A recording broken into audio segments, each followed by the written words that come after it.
تازہ ترین ویڈیوز کے لیے چینل کو سبسکرائب کر کے بیل آئیکن اور آل نوٹیفیکیشن پر کلک کریں تاکہ آپ کو ملے ہر اپڈیٹ سب سے پہلے۔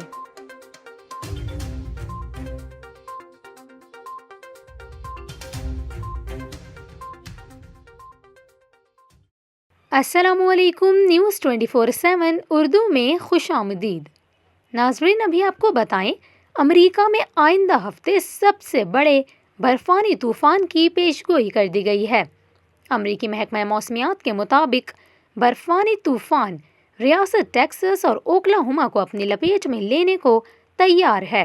دوسری جانب روس کے دارالحکومت ماسکو میں 3 روز سے جاری برفباری نے 50 سالہ ریکارڈ توڑ دیا۔ ماسکو میں 3 روز سے جاری برف باری کے باعث معمولات زندگی بری طرح متاثر ہیں۔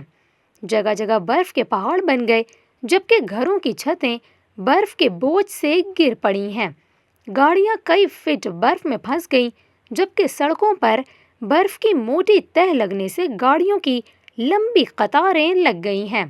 برف باری کے باعث 45 سے زائد پروازیں تاخیر کا شکار ہوئی ہیں، جبکہ 5 پروازوں کو منسوخ کر دیا گیا۔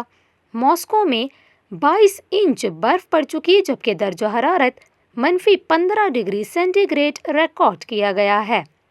3 روز سے جاری برف باری نے 50 سالہ ریکارڈ توڑ دیا، جبکہ اس سے قبل 1973 میں اس قدر برف باری ہوئی تھی۔